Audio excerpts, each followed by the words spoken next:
పాల్వంచ మండల కేంద్రంలో పాల్వంచ కాంగ్రెస్ మండల అధ్యక్షులు పల్లె రమేష్ గౌడ్ మరియు మండల గ్రామ కాంగ్రెస్ పార్టీ అధ్యక్షులు మీడియా సమావేశం నిర్వహించారు. ఈ సందర్భంగా రమేష్ గౌడ్ మాట్లాడుతూ అభివృద్ధికి అడ్డు తగులుతున్న ఎమ్మెల్యే రమణారెడ్డి అధికారులను ఇబ్బంది పెట్టడం వలన వార్డు తమ ఉద్యోగాలు విధులు సక్రమంగా చేసుకోకుండా వారిని వేధించడం వలన నియోజకవర్గంలోని ఎందరో అధికారులు తమ విధులకు లీవ్ పెట్టి వెళ్లిపోతున్నారని అన్నారు.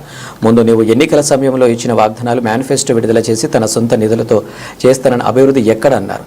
అభివృద్ధి చేయు ఎవరైనా చేస్తే దానిని అడ్డుకుంటాం. ఇక నిన్ను వదిలే శక్తి లేదు. ఎక్కడికి అక్కడ నిలదీస్తాం, అడ్డుకుంటాం. ఎన్నికల వరకే పార్టీలు తర్వాత అధికారంలో ఉన్న పార్టీతో కలిసి అభివృద్ధితో పోటీ పడాలి. తప్పు అడ్డుకోవడంలో కాదు.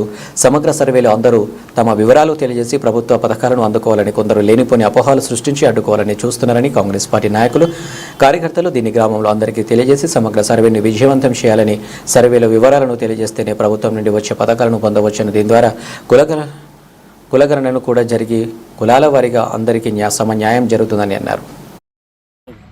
పని చేసిన దానికి బిల్లు రానివ్వట్లేదు. అయితే మీరు జయంగా కామారెడ్డి అభివృద్ధి అంతా కూడా కుంటుపట్టిపోయింది.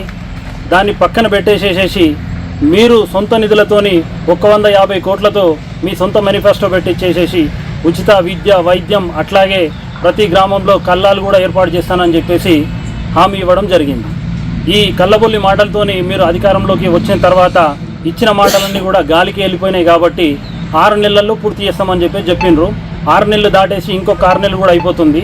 ఇకనైనా మీరు ఇచ్చినటువంటి హామీలు, మీ సొంత మేనిఫెస్టోలో ఉన్నటువంటి అంశాలన్నీ కూడా నెరవేర్చడానికి పనులు మొదలు పెట్టాలి. పనులు కూడా పూర్తి చేయాలని చెప్పేసి కామారెడ్డి ప్రజలను ఎట్లయితే మభ్యపెట్టి ఓట్లు వేసుకొని మీ అధికారంలోకి వచ్చిండ్రో ఆ మాట ఇచ్చిన మాట ప్రకారంగా మొత్తం పూర్తి హామీలు నెరవేర్చాలని చెప్పేసి మీకు మరొకసారి మా మండల కాంగ్రెస్ పార్టీ పక్షాన మేము సూటిగా అడుగుతున్నాము. ఇచ్చిన హామీలన్నీ కూడా మీరు నెరవేర్చాలని చెప్పేసి మీకు డిమాండ్ చేస్తున్నాం. అదే సమగ్ర కుల సర్వే చేస్తామని చెప్పేసి హామీ ఇవ్వడం జరిగింది. అది బీసీ డిక్లరేషన్లో భాగంగా కామారెడ్డిలోనే ఆ హామీ ఇవ్వడం జరిగింది.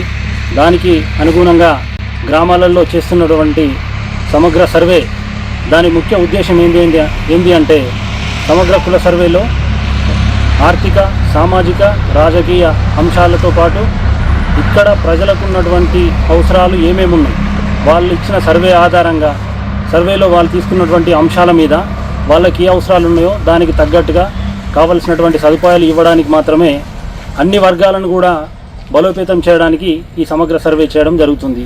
దీనికి అపోహాలకు గురి చేస్తున్నటువంటి ప్రతిపక్షాల వాళ్ళు దానికి ప్రజలెవ్వరు కూడా దాన్ని పట్టించుకోవాల్సిన అవసరం ఏం లేదు. ఎందుకంటే ఇది అందరికి కూడా మంచి కోరేందుకు మాత్రమే, అందరు మంచి కోసం, అందరు బాగు కోసమే చేస్తున్నటువంటి సర్వే కాబట్టి దీనికి ప్రజలందరూ కూడా సహకరించాలని చెప్పేసి మేమందరం కూడా సహకరిస్తున్నాం. అట్లాగే కాంగ్రెస్ పార్టీ పక్షాన కాంగ్రెస్ పార్టీ కార్యకర్తలందరూ కూడా అధికారులకు అందరికీ ప్రజలకు కూడా సహకరిస్తూ ఈ సమగ్ర సర్వేను కూడా విజయవంతం చేయాలని చెప్పేసి కోరుకుంటున్నాం.